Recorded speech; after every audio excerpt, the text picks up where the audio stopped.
നമസ്കാരം. റാഫ്റ്റോക്ക് ഫുട്ബോളിലേക്ക് അവർക്കും സ്വാഗതം. ഫിഫ വേൾഡ് കപ്പിൻ്റെ ഫൈനൽ മത്സരം കാണാൻ വേണ്ടി വളരെ ആകാംക്ഷയോടുകൂടി ആവേശത്തോടുകൂടി കാത്തിരിക്കുകയാണല്ലോ ഫുട്ബോൾ പ്രേമികൾ. ഞായറാഴ്ച രാത്രി ഇന്ത്യൻ സമയം 12:30 ഫൈനൽ മത്സരം ന്യൂജേഴ്സിയിൽ വെച്ചിട്ട് നടക്കുന്നത്. ഇപ്പം ഫിഫ വളരെ സുപ്രധാനമായ ഒരു കാര്യം അനൗൺസ് ചെയ്തിട്ടുണ്ട്. വിന്നേഴ്സിനെ കാത്ത് എന്തൊക്കെയാണ് ഇരിക്കുന്നത്.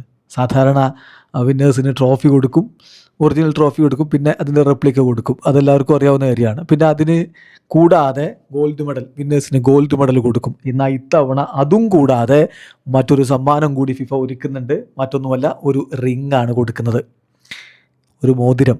ആ മോതിരത്തിലോ അതിൽ ചില കാര്യങ്ങളുണ്ട്. നമ്മളതിലേക്ക് പോവുകയാണ്. ഫിഫയുടെ വിശദമായിട്ടുള്ള സ്റ്റേറ്റ്മെൻറ്റിൽ കാര്യങ്ങൾ പറയുന്നു. അക്കോർഡിംഗ് ടു ഫിഫ, ഈ റിങ്ങിൽ ഉണ്ടാവുക ഒരു ഭാഗത്ത്, ഈ റിങ്ങിൻ്റെ ഒരു ഭാഗത്ത് ഗോൾഡ് റിംഗ് ആണ്. അതിൻ്റെ ഒരു ഭാഗത്ത് വേൾഡ് കപ്പ് ട്രോഫി ഉണ്ടാവും. ഒരു സൈഡിൽ വേൾഡ് കപ്പ് ട്രോഫി ആലേഖനം ചെയ്തിട്ടുണ്ടാകും.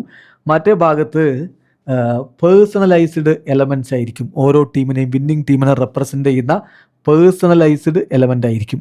കസ്റ്റം മെയ്ഡാണ് എന്ന് പറഞ്ഞാൽ ഓരോ റിങ്ങും കസ്റ്റം മെയ്ഡാണ്, ഇൻഡിവിജ്വലി നമ്പേർഡ്. അതായത് ആ താരത്തിൻ്റെ ജേഴ്സി നമ്പർ അടക്കം ഇൻഡിവിജ്വലി നമ്പേർഡ് ആയിരിക്കും. അതോടൊപ്പം തന്നെ will come with a certificate of authenticity. അതോടൊപ്പം തന്നെ ഒരു സർട്ടിഫിക്കറ്റ് ഓഫ് ഓതൻറ്റിസിറ്റി കൂടി കൊടുക്കുന്നുണ്ട് എന്നും ഇപ്പോൾ ഫിഫ ഒഫീഷ്യലി അറിയിക്കുന്നുണ്ട്. അപ്പോൾ ഈ റിങ് ഏത് ടീമാണ് ജയിക്കുക എന്ന് പറയാൻ പറ്റില്ല. രണ്ട് ടീമിൻ്റെ കൂടി റിങ് ഉണ്ടാക്കി വെച്ചിട്ടും ഉണ്ടാവില്ല. അപ്പോൾ അതെങ്ങനെ ഡിസ്ട്രിബ്യൂട്ട് ചെയ്യുമെന്നുള്ള കാര്യത്തിലും ഫിഫ വിവരം പറയുന്നുണ്ട്. Ring will be awarded gradually. പതുക്കെയാണ് ആളുകൾക്ക് കൊടുക്കുക. ഒറ്റയടിക്ക് അങ്ങ് ഈ ഗോൾഡ് മെഡൽ കൊടുക്കുന്ന പോലെയല്ല, കാരണം ഇത് കസ്റ്റമൈസ് ചെയ്യണം. അപ്പോൾ അതുകൊണ്ട് immediately after the final whistle ടീമിൻ്റെ ക്യാപ്റ്റൻ, വിജയിച്ച ടീമിൻ്റെ ക്യാപ്റ്റനും വിന്നിങ് ടീമിൻ്റെ അതുപോലെ കോച്ച് ഓഫ് ദി വിന്നിങ് ടീമിൻ്റെ കോച്ചിനും ഈ ഒരു പ്രൊവിഷണൽ വേർഷൻസ് കൊടുക്കും.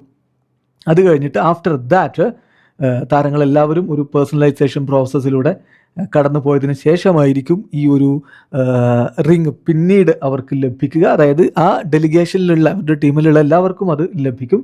അത് ഒഫീഷ്യലി മറ്റൊരു സെറിമണിയിൽ വെച്ച് പിന്നെ കൊടുക്കുന്ന പറയുന്നത്. സാധാരണ നമുക്കറിയാതെ ഒരു ഫിഫ ബെസ്റ്റ് അവാർഡൊക്കെ കൊടുക്കുന്ന കൂട്ടത്തിൽ താരങ്ങളെ വിളിച്ചിട്ട് അങ്ങ് കൊടുക്കുകയായിരിക്കും എന്നാണിപ്പോൾ വിലയിരുത്തപ്പെടുന്നത്. അപ്പം സാധാരണ കൊടുക്കാറുള്ള കാര്യങ്ങളൊക്കെ ഇതിലും ഉണ്ട്.